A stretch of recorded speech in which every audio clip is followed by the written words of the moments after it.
Bangladesh police একাডেমির principal, উপস্থিত ঊর্ধ্বতন কর্মকর্তাবৃন্দ, সম্মানিত অভিভাবকবৃন্দ, প্রশিক্ষক এখন প্রশিক্ষণার্থীবৃন্দ, ইলেকট্রনিক ও প্রিন্ট মিডিয়ার সাংবাদিকবৃন্দ এবং আজকের এই গৌরবোজ্জ্বল অনুষ্ঠানের কেন্দ্রবিন্দু ৪১তম সহকারী পুলিশ সুপার প্রফেশনালগণ, আসসালামু আলাইকুম।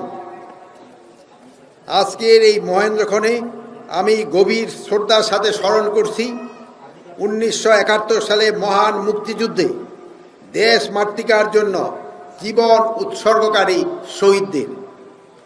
স্মরণ করছি ২০২৪ সালের জুলাই আগস্ট অভ্যুত্থানে নিহত শহীদদের, যাদের আত্মত্যাগের বিনিময়ে অর্জিত হয়েছে বৈষম্যহীন, ন্যায়ভিত্তিক ও মানবিক রাষ্ট্র ব্যবস্থার পথ পরিক্রমা।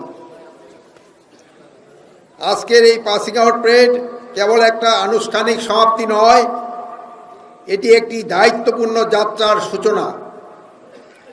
আপনারা আজ যে পথে পা রাখতে যাচ্ছেন তা সম্মানজনক, কিন্তু একই সঙ্গে কঠিন ও চ্যালেঞ্জপূর্ণ। দীর্ঘ ১ বৎসরব্যাপী কঠোর শারীরিক, মানসিক ও একাডেমিক প্রশিক্ষণের মাধ্যমে আপনারা নিজেদেরকে প্রস্তুত করেছেন এই মহান দায়িত্ব পালনের জন্য। এই অর্জন আপনাদের ব্যক্তিগত জীবনের পাশাপাশি রাষ্ট্র ও জনগণের জন্য অত্যন্ত গুরুত্বপূর্ণ। প্রিয় নবীন সহকর্মীবৃন্দ, এই বাস্তবতার মধ্যেই আপনাদের কর্মজীবন শুরু হচ্ছে। বাংলাদেশ পুলিশ শুধু একটি আইন প্রয়োগকারী বাহিনী নয়, এটি রাষ্ট্র ও জনগণের সেবক।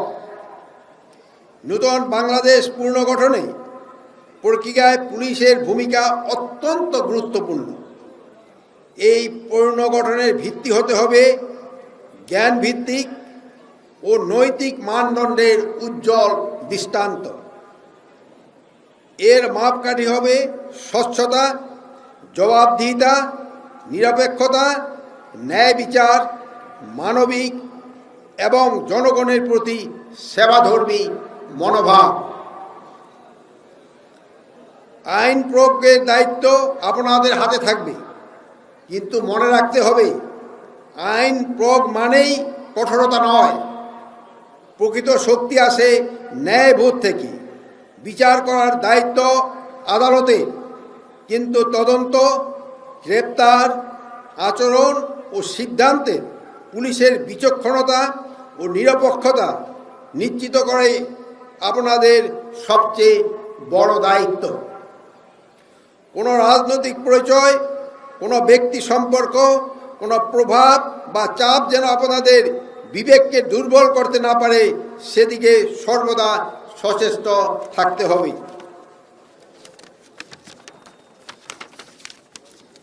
বাংলাদেশের মানুষ আজ এমন একটি পুলিশ বাহিনীর প্রত্যাশা করে যারা ভয় সৃষ্টি করে না, বরং নিরাপত্তা ও আস্থার অনুভূতি দেয়, যারা মানুষের কথা মনোযোগ দিয়ে শোনে, মানুষের কষ্ট বুঝে এবং সম্মান ও ভদ্রতার সঙ্গে আচরণ করে। মানবিক আচরণ কোনো দুর্বলতা নয়, এটি একটা পেশাদার, যোগোপযোগী, আধুনিক, দক্ষ ও আত্মবিশ্বাস পুলিশের পরিচয়। জনগণের আস্থা অর্জনেই পুলিশের সবচেয়ে বড় শক্তি। প্রিয় কর্মকর্তাবৃন্দ, আমি বিশেষভাবে জোর দিয়ে বলতে চাই, দুর্নীতি রাষ্ট্রের সবচেয়ে বড় শত্রু। দুর্নীতি রাষ্ট্রের সবচেয়ে বড় শত্রু। দুর্নীতি শুধু অর্থনৈতিক ক্ষতি করে না, এটি রাষ্ট্রের প্রতিষ্ঠানকে ভেতর থেকে ক্ষয় করে এবং জনগণের বিশ্বাস ভেঙে দেয়। কোনো পুলিশ সদস্য যদি ব্যক্তি স্বার্থ, লোভ বা রাজনৈতিক সুবিধার অংশ হয়ে কাজ করে, তবে সে শুধু আইন ভঙ্গ নয়, সে রাষ্ট্রের ভিত্তিকেও দুর্বল করে। বাংলাদেশ পুলিশ কোনো রাজনৈতিক দলের বাহিনী নয়, কোনো স্বার্থন্বেষী গোষ্ঠীর রক্ষক নয়। এটি রাষ্ট্রের নিরীহ জনগণের ট্যাক্সের টাকায় বেতনভুক্ত সরকারি কর্মচারী। জনগণের কল্যাণই একমাত্র আপনাদের ব্রত। আপনাদের কেউ যেন কখনো কোনো বেআইনি আদেশ, কোনো স্বার্থন্বেষী এজেন্ডা বা কোনো পক্ষপাতমূলক কর্মকাণ্ডে অংশ না হয়। সাহস মানে শুধু বিপদের মুখে দাঁড়ানো নয়, সাহস মানে অন্যায় আদেশ না বলা, অন্যায়কে প্রশ্রয় না দেওয়া, জুলুমের বিরুদ্ধে অবস্থান নেওয়া, মজলুমের পক্ষে কাজ করা, দায়িত্ব পালনে ন্যায়ানুগ পন্থা অবলম্বন করা এবং নিজেকে সঠিক পথে অটল রাখা। সততা, নৈতিকতা, বিবেকেই হবে আপনাদের সবচেয়ে বড় পরিচয়। আমি আবার এই কথাটা একটু আবার বলছি, সাহস মানে শুধু বিপদের মুখে দাঁড়ানো নয়, সাহস মানে অন্যায় আদেশে না বলা, অন্যায়কে প্রশ্রয় না দেওয়া, জুলুমের বিরুদ্ধে অবস্থান নেওয়া, মজলুমের পক্ষে কাজ করা, দায়িত্ব পালনে ন্যায়ানুগ পন্থা অবলম্বন করা এবং নিজেকে সঠিক পথে অটল রাখা। সততা, নৈতিকতা ও বিবেকেই হবে আপনাদের সবচেয়ে বড় পরিচয়। বাংলাদেশের মানুষ আজ পুলিশের সাথে সেবা গ্রহণে মুক্তভাবে কথা বলতে চায়।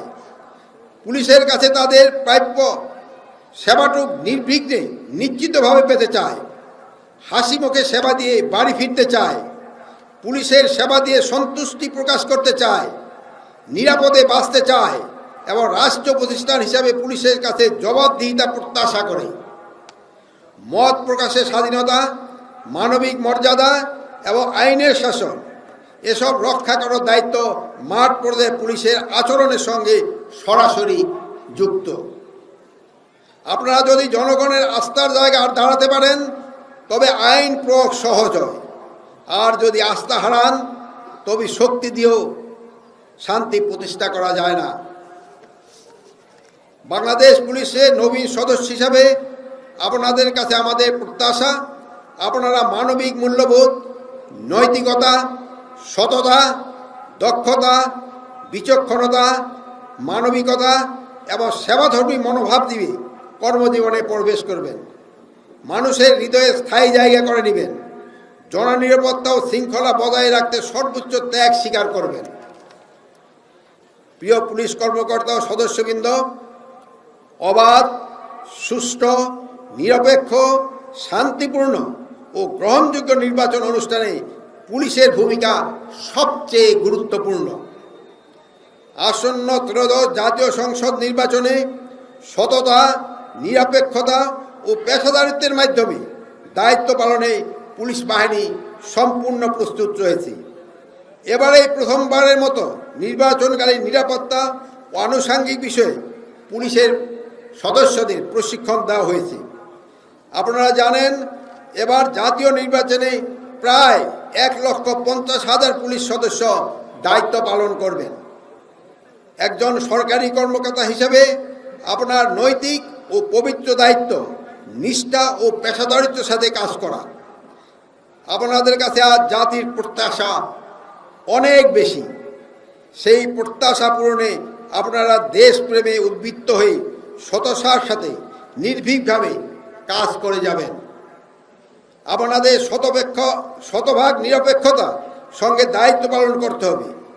কোনো প্রার্থী বা এজেন্টের নিকট হতে কোনো প্রকার অনৈতিক বা অবৈধ আর্থিক সুবিধা গ্রহণ করবেন না। এমনকি দায়িত্ব পালনে তাদের কোনো প্রতিনিধির নিকট কোনো খাবারও গ্রহণ করবেন না।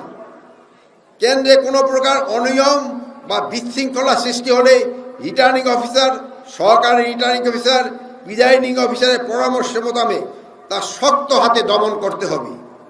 আমি আশা করি আপনারা পেশাদারিত্বের পরিচয় দিয়ে বাংলাদেশের ইতিহাসে সবচেয়ে নিরপেক্ষ নির্বাচন অনুষ্ঠানের কার্যকর ভূমিকা পালন করবেন। এছাড়াও আপনাদের কর্মজীবন নানা চ্যালেঞ্জ আসবে, চাপ থাকবে, ভুল বুঝাবুঝি হবে, সমালোচনা আসবে। কিন্তু যদি আপনারা সততা, মানবিকতা ও পেশাদারিত্বকে আঁকড়ে ধরেন তবে কোনো চ্যালেঞ্জই আপনাদের পথ থামাতে পারবে না। আপনারা শুধু আজকের পুলিশ নন, আপনারা ভবিষ্যতের বাংলাদেশের পুলিশ। পরিশেষে আমি আপনাদের প্রতি দৃঢ় আহ্বান জানাই, এই দেশের ইতিহাস, সাধারণ মানুষের আত্মত্যাগ এবং ভবিষ্যৎ প্রজন্মের প্রত্যাশাকে হৃদয়ে ধারণ করুন। জনগণের কাছে জবাবদিহিতা করবেন, আইনের শাসন রক্ষা করবেন, দুর্নীতি ও পক্ষপাত থেকে দূরে থাকবেন এবং নতুন বাংলাদেশ গঠনে নিজেদের সর্বোচ্চভাবে নিয়োজিত করবেন। দেশ ও জনগণের সেবায় আপনাদের পথ চলা হোক সাহসী, মানবিক ও গৌরবময়। এই প্রত্যাশা এবং শুভকামনার মধ্যে দিয়ে আমার বক্তব্য শেষ করছি। আল্লাহ হাফেজ।